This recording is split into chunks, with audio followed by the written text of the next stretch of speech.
اشہد ان لا الہ الا اللہ۔ میرے محترم واجب الاکرام معزز سامعین گرام، جیسا کہ آپ سب کے علم میں ہے کہ یہ جو اسلامی لحاظ سے مہینہ چل رہا ہے، اس مہینے کو ہم شعبان المعظم کے نام سے جانتے ہیں۔ اس مہینے کے آتے ہی پیارے آقا علیہ السلام ایک دعا مانگنا شروع فرما دیتے تھے۔ وہ دعا کیا ہے، اور ہمیں بھی اس دعا کا اہتمام کرنا ضروری ہے، کیونکہ جو پیارے آقا علیہ السلام کی مانگی ہوئی دعائیں ہیں وہ مقبول ہیں اللہ کی بارگاہ میں۔ ان کے قبولیت کے شرف حاصل کرنے کے اوپر کوئی ایک ذرہ برابر بھی شک و شبہ نہیں ہے۔ تو جب پیارے آقا علیہ السلام کی مانگی ہوئی دعائیں ہم اپنی زبان سے دہراتے ہیں، مانگتے ہیں، تو اللہ رب العزت پیارے آقا علیہ السلام کے صدقے ان دعاؤں کے اندر ہر مانگنے والے کو شامل کر دیتے ہیں۔ اس دعا کی جو رحمت ہوتی ہے، اس دعا کی جو فضیلت ہوتی ہے، اس دعا کی جو برکات ہوتی ہیں، اس دعا کے جو فوائد ہوتے ہیں، اللہ رب العزت اس دعا کی ساری نعمتوں سے اس مانگنے والوں کو بھی مالا مال کر دیتے ہیں۔ اور پھر اگر اس دعا کے اندر کسی شر، فتنے، بیماری، مصیبت، ٹینشن،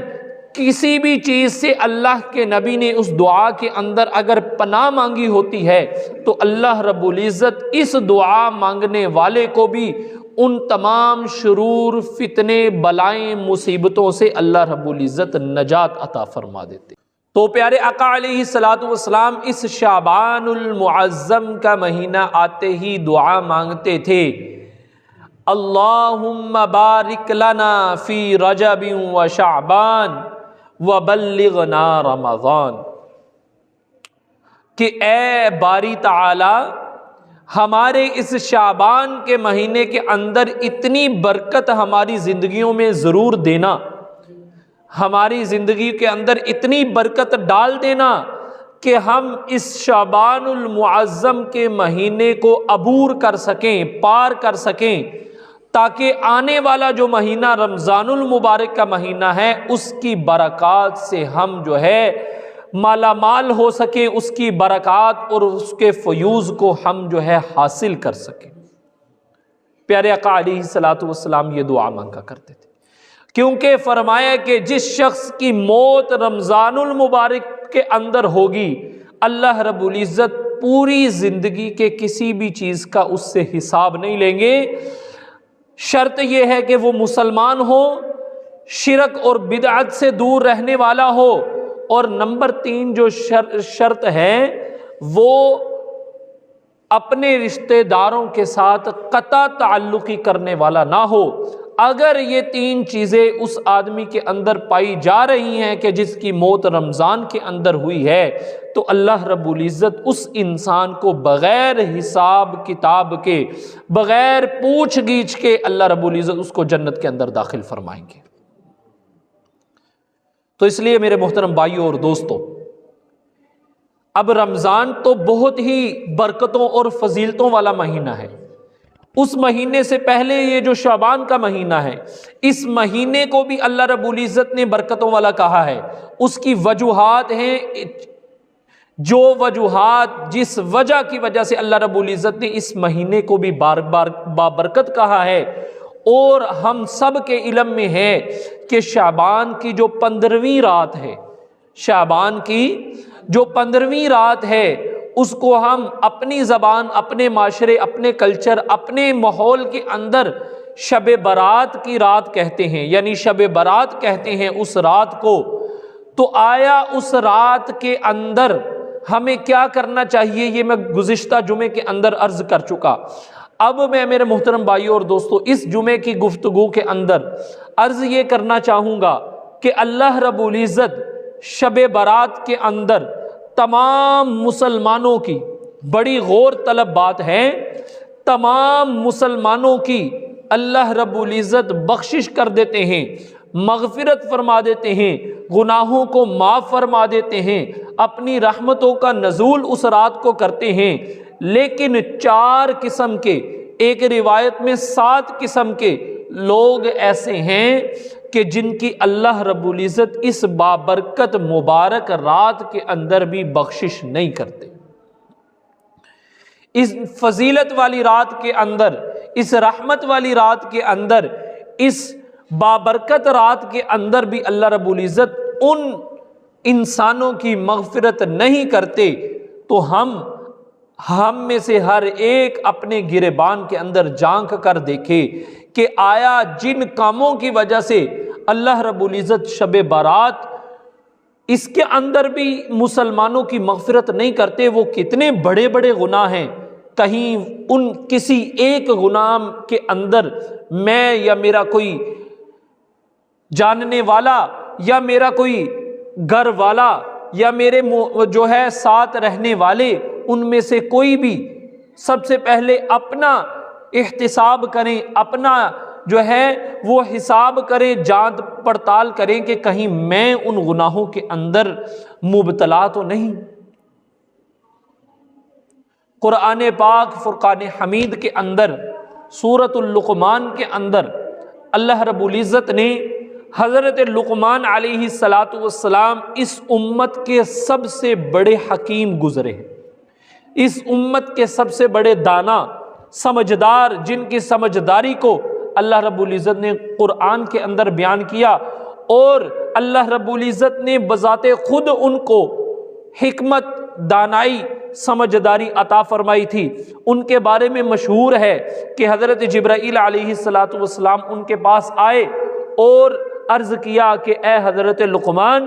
اللہ رب العزت کی طرف سے 2 چیزیں لے کر آیا ہوں، اختیار آپ کا ہے، جس چیز کو بھی اختیار کرنا چاہتے ہیں اختیار کر لیں، وہ آپ کے اوپر ہے۔ فرمایا کہ اے جبرائیل کیا لے کر آئے ہو؟ تو حضرت جبرائیل علیہ السلام نے عرض کیا کہ نمبر 1 پر بادشاہت لے کر آیا ہوں، اللہ نے آپ کو اختیار دیا ہے کہ آپ بادشاہت کو اختیار کرنا چاہیں تو آپ کو بہت بڑا بادشاہ بنا دیا جائے گا، آپ کی ایک رعایا ہوگی، آپ کے وزیر اور مشیر ہوں گے، آپ کی جو ہے حکمرانی ہوگی، سلطنت ہوگی، اور آپ کی فوج اور سواریاں ہوں گی۔ تو فرمایا کہ اے جبرائیل دوسرے نمبر پر کیا چیز لائے ہو؟ تو حضرت جبرائیل علیہ السلام نے عرض کیا اے حضرت لقمان، دوسرے نمبر پر جو آپشن ہے، جو چیز ہے، وہ سمجھداری ہے، وہ حکمت ہے، وہ دانائی ہے، تو آپ بتائیے کہ کس چیز کو اختیار کرنا چاہیں گے؟ تو حضرت لقمان علیہ السلام نے ارشاد فرمایا کہ بادشاہت کو اختیار کرنا میں قبول نہیں کروں گا، میں حکمت، دانائی، سمجھداری اس کو لینے کے لیے تیار ہوں۔ تو اس وقت اللہ رب العزت سے آئی ہوئی حکمت حضرت جبرائیل علیہ السلام نے حضرت لقمان علیہ السلام کو عطا فرما دی۔ اسی حکمت کی بنا پر آج تک امت محمدیہ آخری امت ہے، امت محمدیہ بھی ان کی حکمت سے فائدہ اٹھا رہی ہے۔ آج کتنے ہزاروں سال گزر گئے، آپ یہ اندازہ لگائیے کہ جس وقت حضرت لقمان علیہ السلام دنیا میں موجود ہوں گے، اس وقت ان کے ارد گرد کے لوگوں کے اندر حکمت اور دانائی اور سمجھداری کا کیا عالم ہوگا۔ ایسی سمجھداری کہ جس کو اللہ رب العزت نے قرآن بتا کر دنیا کے اندر اپنے پیارے محبوب کے اوپر پوری امت محمدیہ کے لیے اتارا۔ کیا ارشاد فرماتے ہیں حضرت لقمان علیہ السلام، یا بنی اقم الصلاۃ وامر بالمعروف وانہی عن المنکر۔ کچھ نصیحتیں یہاں ارشاد فرمائی، اور ارشاد فرمایا یا بنی لا تشرک باللہ ان الشرک لظلم عظیم، اے میرے بیٹے کبھی اللہ کے ساتھ کسی کو شریک نہ کرنا، ان الشرک لظلم عظیم، کہ بے شک شرک اس دنیا کے اندر، اس دھرتی کے اوپر، اس جہان کے اوپر سب سے بڑا ظلم ہے۔ اگر کوئی آدمی جتنا مرضی ظلم کر لے، شرک سے بڑھ کر کوئی ظلم نہیں کر سکتا۔ تو میرے محترم بھائیوں اور دوستوں، میں بات اس طرف لانا چاہ رہا ہوں کہ شب برات کے اندر جو سب سے پہلا انسان جس کی اللہ مغفرت نہیں کرتے وہ کون انسان ہے کہ جس کے بارے میں ہزاروں سال پہلے حضرت لقمان علیہ السلام نے اس انسانیت کو آگاہ کر دیا تھا کہ ان الشرک لظلم عظیم، کہ شرک سے بڑا کوئی ظلم نہیں ہے، سب سے بڑا ظلم وہ شرک ہے۔ تو فرمایا پیارے آقا علیہ السلام نے کہ شب برات کے اندر جن لوگوں کی مغفرت نہیں ہوتی ان کی فہرست میں سب سے پہلا انسان وہ ہے کہ جو اللہ کے ساتھ، اللہ کی ذات کے ساتھ، اللہ کی صفات کے ساتھ کسی کو شریک کرے، شرک کرے، وہ ایسا انسان ہے کہ اس کی شب برات میں بھی مغفرت نہیں ہوگی۔ تو اب میرے محترم بھائیوں اور دوستوں، ہم اپنے اوپر غور و فکر کریں کہ کہیں کسی نہ کسی درجے کے اندر ہم شرک کے اندر مبتلا تو نہیں ہیں۔ شرک کی کئی قسمیں ہیں، موٹے موٹے میں جو ہے آپ کے سامنے عرض کروں گا۔ سب سے پہلی ہے شرک عبادات۔ شرک عبادات کہ عبادت کے اندر اللہ کے ساتھ کسی کو شریک کرنا، جیسے نماز ہے، روزہ ہے، زکوٰۃ ہے، قربانی ہے، اسی طرح بیت اللہ کا طواف ہے، سجدہ ہے، رکوع ہے، اسی طرح مختلف عبادات ہیں، اذکار ہیں۔ جب یہ کام ہم ان عبادات میں سے کوئی بھی عمل، جب ہم کوئی بھی عبادت کرتے ہیں تو ہماری نیت کیا ہوتی ہے کہ ہم نماز پڑھنے لگے ہیں، اللہ کی بارگاہ میں عبادت بجا لانے لگے ہیں، سجدہ کرنے لگے ہیں، اللہ کی بارگاہ میں سجدہ کرنے لگے، رکوع کرنے لگے ہیں، اللہ کی بارگاہ میں رکوع کرنے لگے ہیں، بیت اللہ کا طواف کر رہے ہیں، کیوں کر رہے ہیں؟ اللہ کی رضا کے لیے کر رہے ہیں۔ اسی طرح قربانی کرنے لگے ہیں، کس کی رضا کے لیے؟ اللہ کی رضا کے لیے کرنے لگے ہیں۔ اسی طرح ہم کوئی ذکر اذکار کرنے لگے ہیں تو اللہ کی رضا کے لیے کرنے لگے ہیں۔ اب ان تمام عبادات کے اندر اگر 1% بھی انسان کی نیت غیر اللہ کی طرف چلی گئی، 1% بھی نیت خراب ہو گئی، تو اس انسان کی وہ عبادت اللہ کی بارگاہ میں قابل قبول نہیں ہوگی۔ اس انسان کی عبادت اللہ کی بارگاہ میں قابل قبول نہیں ہوگی۔ مثال کے طور پر آپ کو ایک مثال عرض کرتا ہوں۔ جیسا کہ ابھی چند مہینوں کے بعد عید القربان آئے گی، جس کو ہم بقرہ عید کہتے ہیں، بڑی عید بھی کہتے ہیں، تو اس عید کے موقع کے اوپر کچھ لوگ اجتماعی قربانی کرتے ہیں۔ اب اندازہ لگائیے کہ شرک یہ ایسا قبیح عمل ہے کہ اللہ رب العزت کو 1% کا بھی 100واں حصہ اپنی اندر شرک کے اعتبار سے پسند نہیں ہے۔ تو جو لوگ اجتماعی قربانی کرتے ہیں، اب 6 بندوں نے نیت کی کہ ہم نے قربانی کرنی ہے، جو قربانی عید الاضحیٰ کی وجہ سے ہم پر لازم ہوئی ہے۔ 7ویں حصے دار نے یہ نیت کر لی کہ میں نے صرف گوشت کھانا ہے، کوئی قربانی کی نیت نہیں، یا اس نے نیت کر لی کہ میں جو ہے اپنے بیٹوں کا، اپنی بیٹی کا، اپنی اولاد کا حقیقہ کرنا چاہتا ہوں، تو صرف 7ویں حصے والے انسان کی قربانی اللہ کی بارگاہ سے رد نہیں ہوگی، بلکہ اس جانور میں جتنے حصے دار ہیں سارے کے سارے حصے داروں کی قربانی اللہ کی بارگاہ میں قابل قبول نہیں ہوگی۔ اس کو کہتے ہیں شرک، کہ اب اس کے اندر تو اللہ نے حصوں کی اجازت دی ہے چند بندے مل کر، چند انسان مل کر ایک عمل کر سکتے ہیں۔ اب نماز اپنی اپنی پڑھنی ہے، لیکن نماز کے اندر بھی اگر کسی آدمی کے ذہن کے اندر یہ بات آ گئی کہ میں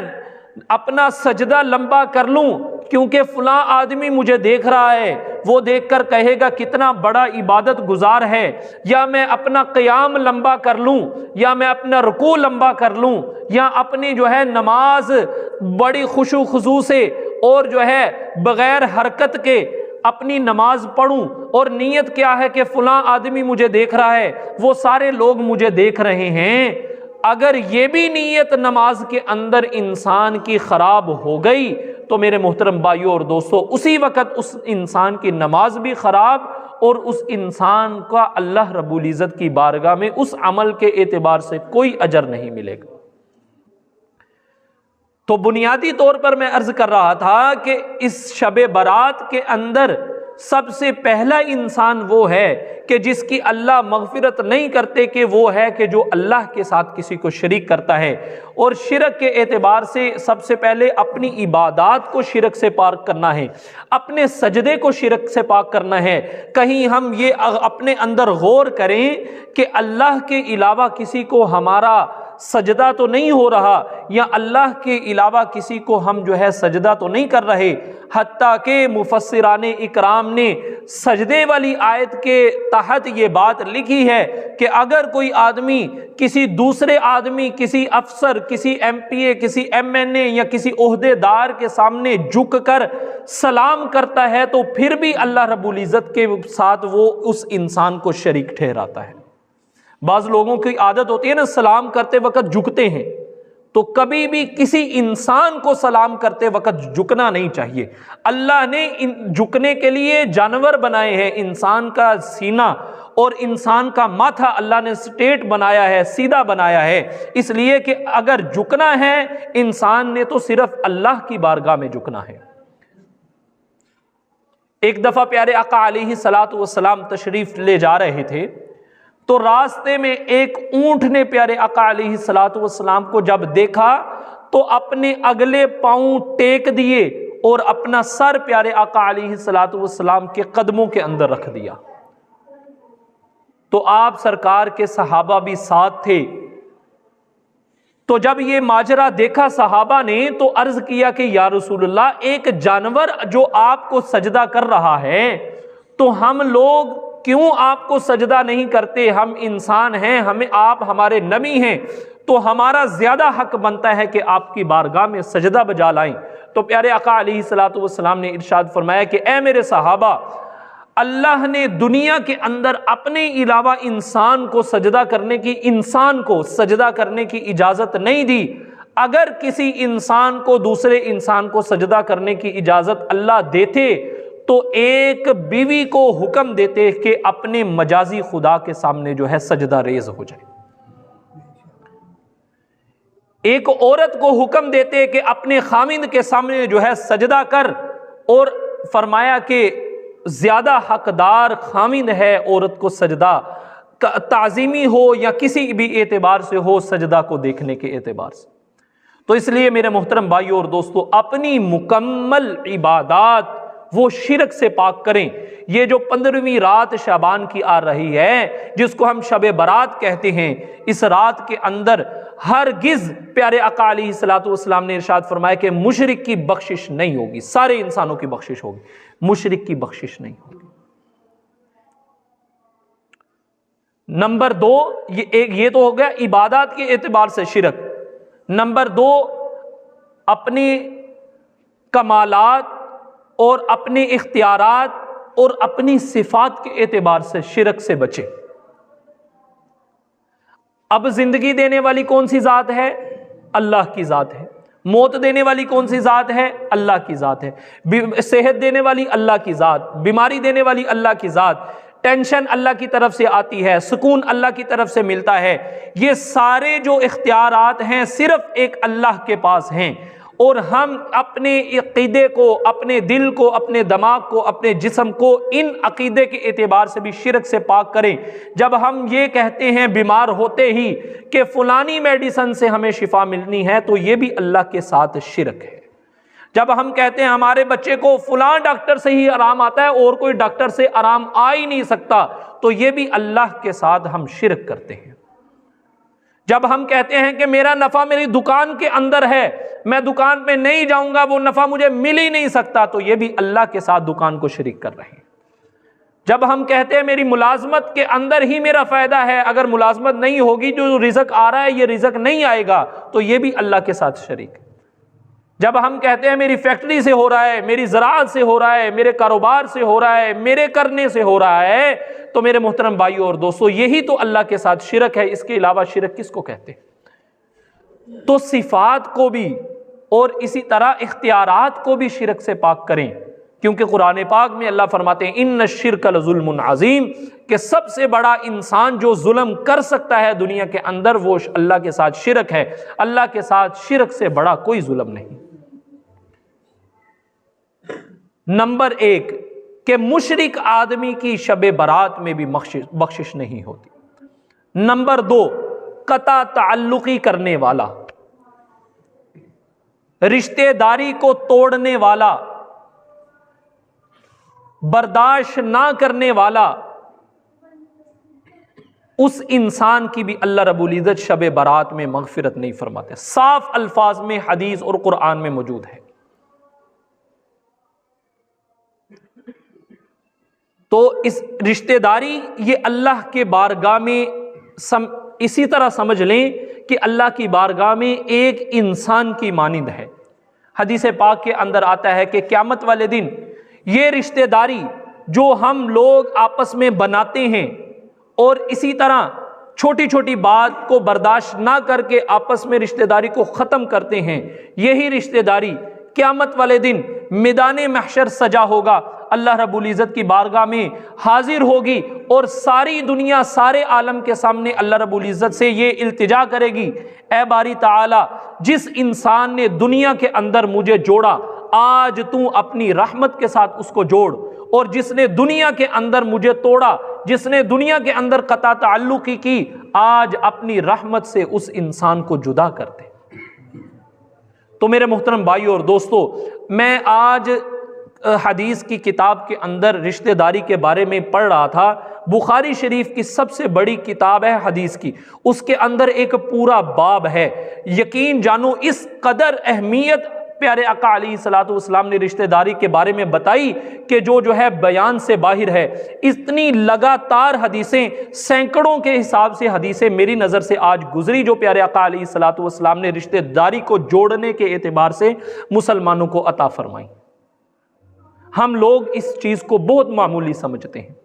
وقت کی قلت کی وجہ سے ساری حدیثیں آپ کے سامنے رکھ نہیں سکتا، لیکن میرے محترم بھائیو اور دوستو یہ بات ہمارے کہنے اور سننے کے لیے کافی ہے کہ شب برات کے جو رات ہے اس کے اندر ہرگز اللہ رب العزت اس انسان کی بخشش نہیں کریں گے کہ جو اپنے رشتہ داری کو توڑنے والا ہے، ذرا سی بات پر ناراض ہونے والا ہے اور بلا وجہ لوگوں کو اپنے سے دور کرنے والا ہے، یا جس کے لہجے سے، جس کی زبان سے، جس کی حرکات سے، جس کے جو ہے چلنے پھرنے اٹھنے بیٹھنے سے لوگ جو ہے اس سے دور ہوتے ہوں، وہ انسان اللہ کی بارگاہ میں کے اندر جو ہے وہ عزت والا نہیں ہے، اللہ کی بارگاہ کے اندر بخشش کے قابل وہ انسان نہیں ہے۔